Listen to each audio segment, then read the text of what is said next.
जी हाँ, नमस्कार। PSP online classes में आपका हार्दिक स्वागत एवं अभिनंदन।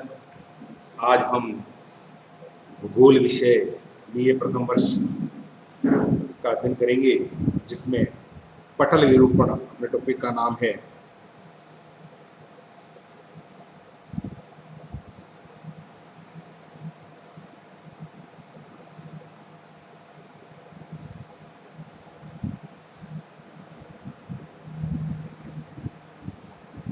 बात करते हैं इस धरातल की, तो धरातल सभी जगह समान नहीं है। कहीं पर्वत है, कहीं पठार है, कहीं मैदान है, कहीं नदियां हैं, कहीं सागर हैं। सभी जगह समान नहीं है। तो इस पृथ्वी पर दिखाई देने वाली सभी भूस्थलाकृतियां एक जगह समान रूप से नहीं है। कहीं विशाल सागर विद्यमान है, तो कहीं महाद्वीप विद्यमान है। इस धरातल का निर्माण प्रथम श्रेणी के भूआकार के अंतर्गत, द्वितीय श्रेणी के भूआकार के अंतर्गत और तृतीय श्रेणी भूआकार के अंतर्गत अलग अलग स्थलाकृतियों का निर्माण हुआ है। जैसे भूगर्भिक इतिहास को हम उठाकर देखते हैं, तो उसकी प्रामाणिकता के आधार पर स्पष्ट होता है कि जहां आज विशाल हिमालय पर्वत है, कालांतर में वहां पूर्व में विशाल टेथिस सागर हिलोरे मारता था, तथा गंगा सिंधु का मैदान है, उस मैदान की जगह विशाल भूद्रोणी थी। तो इन सभी भूपटल का सिंहावलोकन करने से हमें लगता है कि यह धरातल की उच्चाभाग स्थल रूप स्थिर व अपरिवर्तनशील है, यानी कि इसमें स्थिरता नहीं है। जो आज विशाल महासागर है, वहां पर कालांतर में पहले विशाल रेगिस्तान हुआ करता था। ऐसा उस से जो जीवाश्म और प्रमाण मिलते हैं, उस प्रमाणों के आधार पर हम कह सकते हैं। भूपटल पर परिवर्तन करने वाली जो शक्तियां हैं, उन शक्तियों में एक आंतरिक शक्ति कार्य करती है, दूसरी बाह्य शक्ति कार्य करती है। ठीक है। तो पहली जो आपकी शक्ति जो आती है, वह है आंतरिक शक्तियां।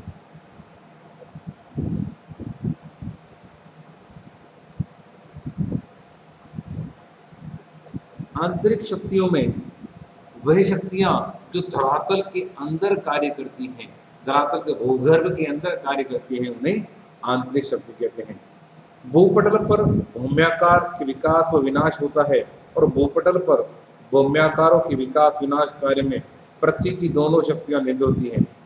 आपको मालूम है, रूसी भूगोलवेत्ता लोमोनोसोव ने जिनको विश्व का प्रथम भूआकृति वेता माना जाता है, उनके अनुसार स्थल रूपों के निर्माण में पृथ्वी की आंतरिक व बाह्य दोनों प्रकार की शक्तियां सम्मिलित का योगदान होता है। आंतरिक शक्तियों की बात करते हैं, वे शक्तियां जो धरातल में अदृश्य रूप से क्रियाशील रहती हैं और आंतरिकता भूगर्भिक शक्तियां कहलाती हैं। वो शक्तियां किसे कहते हैं? वे शक्तियां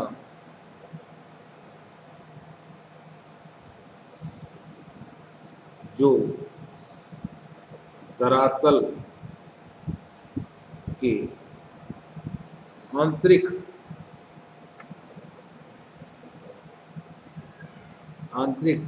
भूभाग पर कार्य करती हैं, उन्हें आंतरिक शक्तियां कहा जाता है। अब बात करते हैं उन आंतरिक शक्तियों की। आंतरिक शक्तियां क्षैतिज व लंबवत दो प्रकार की होती हैं। अब बात करते हैं उन आंतरिक धरातल की शक्तियों में अनेक विषमताएं पाई जाती हैं, तथा उन स्थल रूपों का निर्माण किस तरह होता है। पृथ्वी की आंतरिक शक्तियों के द्वारा धरातल में दो गतियां पाई जाती हैं, क्षैतिज तथा लंबवत। एक होती है क्षैतिज और दूसरी होती है लंबवत। क्षैतिज गति भूपटल का वलन की क्रिया जो होती है, स्पर्श करती हुई शक्तियां कार्य करती हैं। अब इसके अंतर्गत होती है वलन की क्रिया, और लंबवत गति में इसमें होती है वृंशन की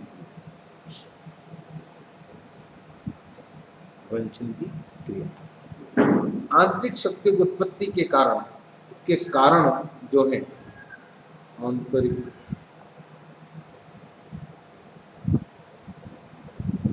शक्तियों की उत्पत्ति के कारण।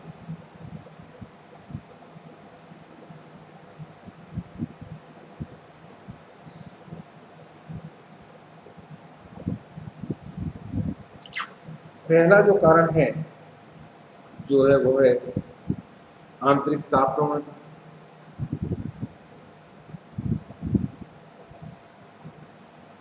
आंतरिक ताप। दूसरा है भीतरी चट्टानों का प्रसार और सिकुड़ना।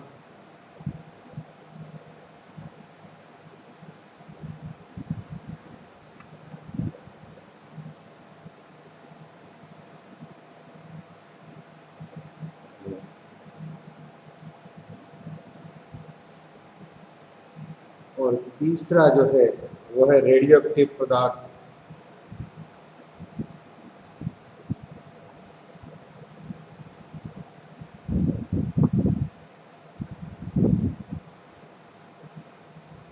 पदार्थ से निकली ऊर्जा।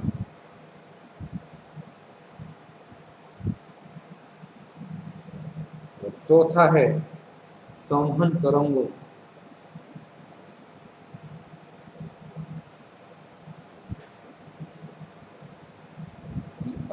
आरोही अवरोही गति।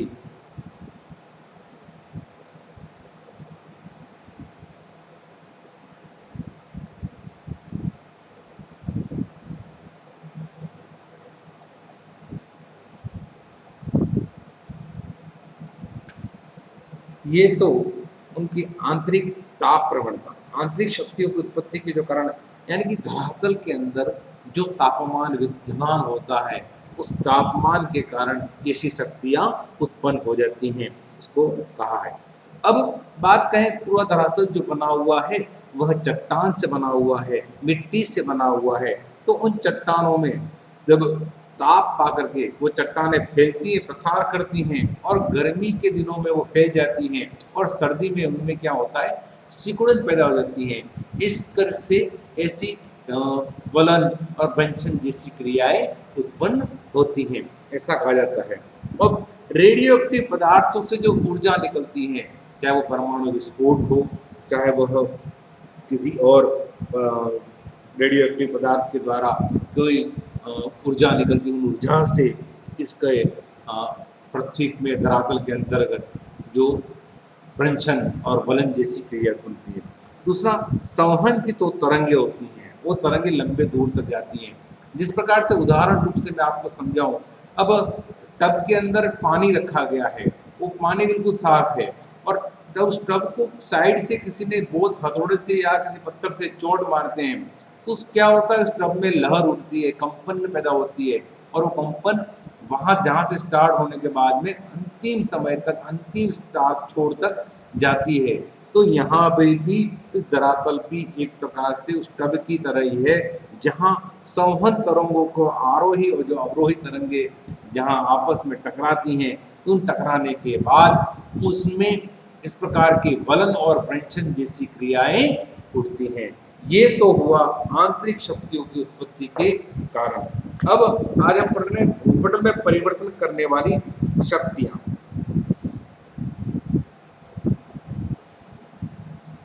भूपटल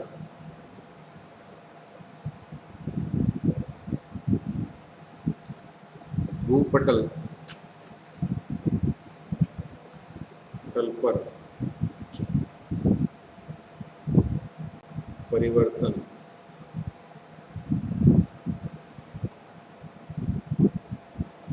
लाने वाली शक्ति।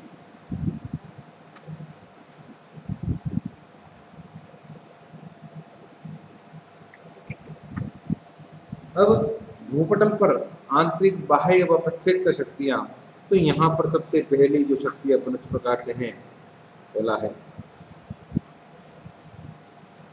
आंतरिक, दूसरा है बाह्य और तीसरी जो है प्रक्षेत्र।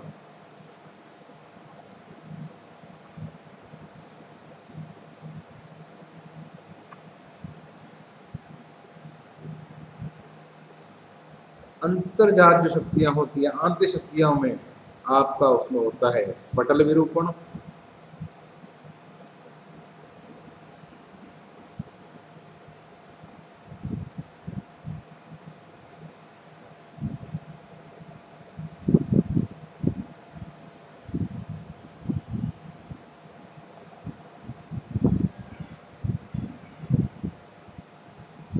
और इसमें है आकस्मिक शक्तियां।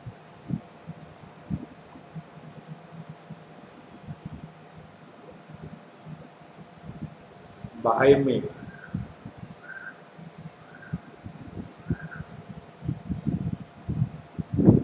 अपक्षय, अपर्दन, और तीसरा है स्थानांतरण, सामूहिक।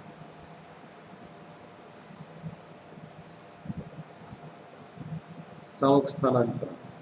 अब पटल विरूपण में यहाँ इसको भी पार्ट कर दे हैं महादेश जनक बल,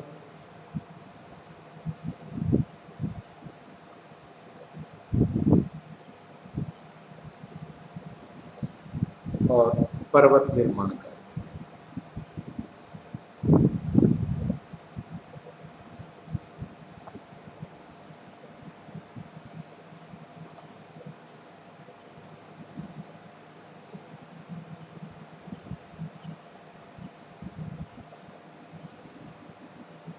अब ऊपरी मुखी महादेश जनक में ऊपरी मुखी, अधोमुखी।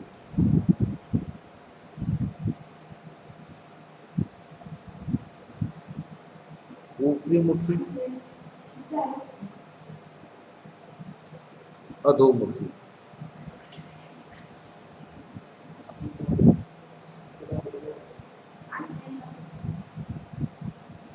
अधोमुखी, ऊपरी मुखी, अधोमुखी के बाद में उमज्जन, निमज्जन और अधोमुखी में इस प्रकार से आता है। और आकस्मिक शक्तियों के अंतर्गत आपके आएगा ज्वालामुखी,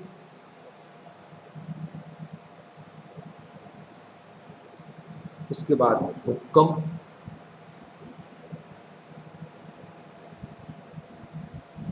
भूस्खलन,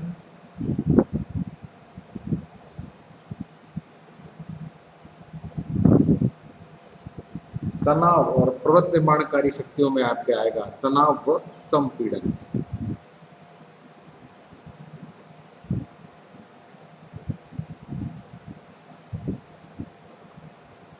तनाव व संपीड़न, और तनाव और संपीड़न में आएगा आपकी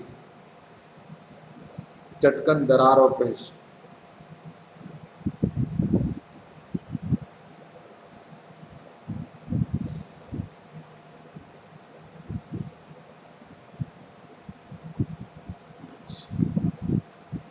संपीड़न में वलन, संवलन और वलन।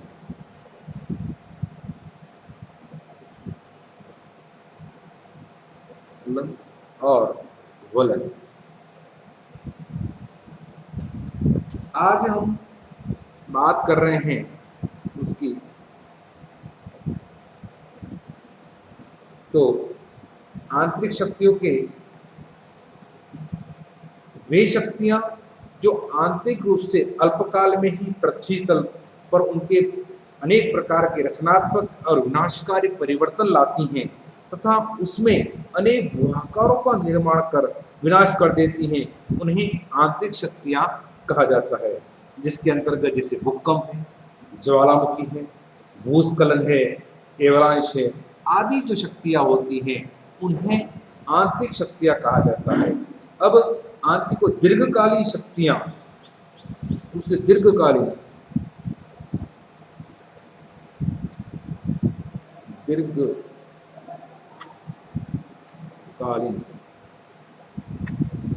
शक्तियां,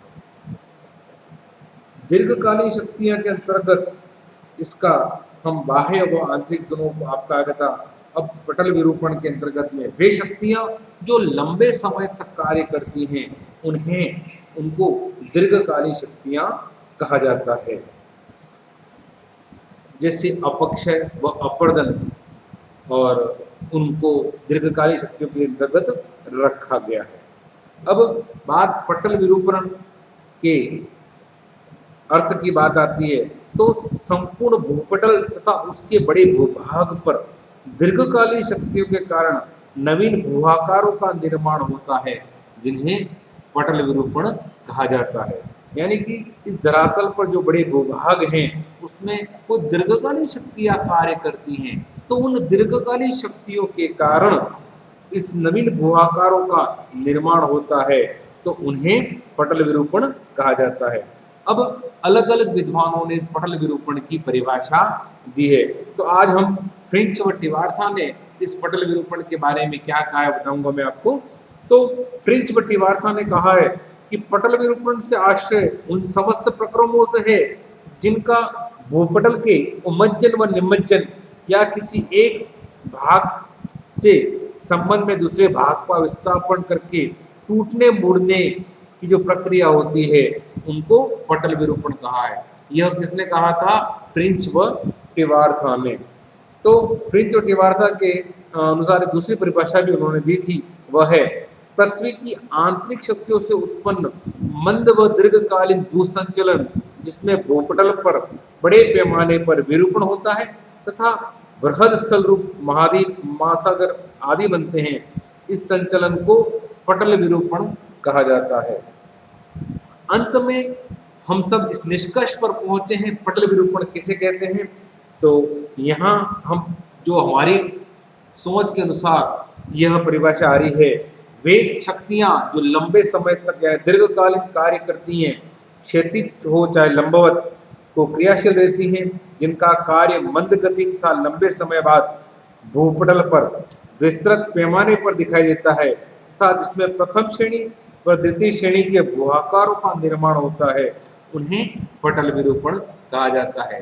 अर्थात धरातल पर विद्यमान भेद लंबी शक्तियां या दीर्घकालीन शक्तियां जिनमें क्षैतिज व लंबवत रूप से कार्य करती हैं और उसके कारण से प्रथम श्रेणी व द्वितीय श्रेणी के भूआकारों का निर्माण होता है, जिनको पटल विरूपण कहा जाता है। बात करते हैं हम पटल विरूपण के प्रकारों की।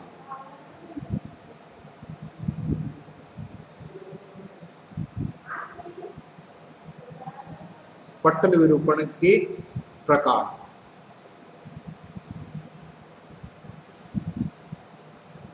पटल विरूपण के प्रकार मुख्य रूप से दो वर्गों में बांटे गए हैं। पहला है महाद्वीप निर्माणकारी संचलन अथवा महादेश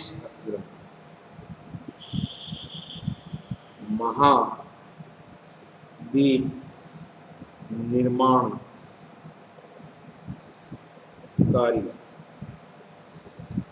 संचलन अथवा महादेश जनक।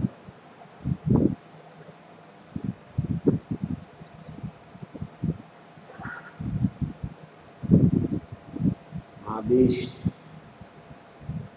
जनक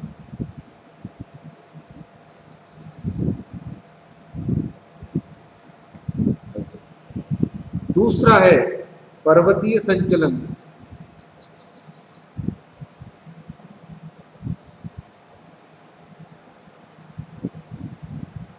अथवा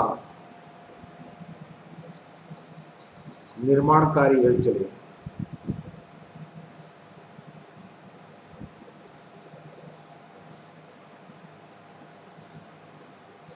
सरसरी निगाह से इसको ऊपर देख लेते हैं। यानी कि महाद्वीपीय निर्माणकारी जब प्रथम श्रेणी के भूआकार महाद्वीप और महासागर को निर्माण हुआ उस समय की, तो महाद्वीप निर्माणकारी का अर्थ और महादेश संचलन कहते हैं। महादेश को अंग्रेजी में एथोडिस कहते हैं और एथोडिक ग्रीक भाषा का शब्द है, एपिरोस से बना है और जेनेसिस से बना है और इसका सामान्य अर्थ है महाद्वीपों की उत्पत्ति। यानी कि सामान्य रूप से महाद्वीप निर्माणकारी यानी कि जब महाद्वीपों का निर्माण हुआ उस समय की बात कहते हैं। वे हलचलें जिससे महाद्वीपों की उत्पत्ति और विकास हुआ था, अर्थात महाद्वीपों का निर्माण महादेश जनक निर्माणकारी शक्तियां कहलाती हैं। यानी कि महाद्वीपों का निर्माणकारी शक्तियां महादेश जनक निर्माणकारी शक्तियां कहलाती हैं। इन महाद्वीप निर्माणकारी यानी कि महाद्वीप संचलन की महाद्वीप जल संचलन द्वारा महाद्वीपों के अवतलन, उत्थलन, उन्मज्जन, निमज्जन आदि हलचलें होती हैं। इस संचलन के कारण उत्पन्न होने वाली शक्तियां त्रिज्यीय शक्तियां भी कहा जाती हैं, क्योंकि इन शक्तियों में त्रिज्या की दिशा में ही कार्य करती हैं।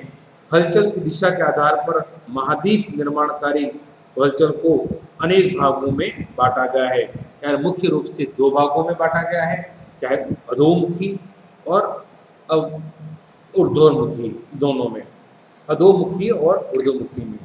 पर्वत निर्माणकारी संचलन में हम बात करते हैं तो पर्वत जब उसके हुए तो अंतर्जहाज शक्तियों के द्वारा उत्पन्न हुए कि दोनों ओर जब तलछट जमा हुए और फोर्सेस दबाव के कारण धरातल का कोई भूभाग, द्रोणी में तलछट जमा होने जाने के बाद में धरातल का कोई भूभाग दबाव पड़ने के कारण अब ऊपर उड़ जाता है, तो उसको पर्वत संचलन या पर्वत निर्माणकारी हलचलें कहा जाता है। यह पर्वतन शब्द है वो भी ग्रीक भाषा का शब्द है और वास्तव में उसका अर्थ होता है पर्वतों की उत्पत्ति। वास्तव में देखा जाए तो आंतरिक बल के कारण तनाव और संपीड़न के कारण इस प्रकार की प्रक्रिया फलस्वरूप भूसंचलन में पर्वतों का निर्माण होता है, जिन्हें पर्वत निर्माणकारी संचलन कहा जाता है। आज हम इतना ही पढ़ेंगे, कल वापस इसी के अंतर्गत आपके भ्रंशन की जो क्रिया है उस भ्रंशन की क्रिया के बारे में विस्तृत रूप से अध्ययन करेंगे। आज इतना ही। जय हिंद, धन्यवाद, जय भारत।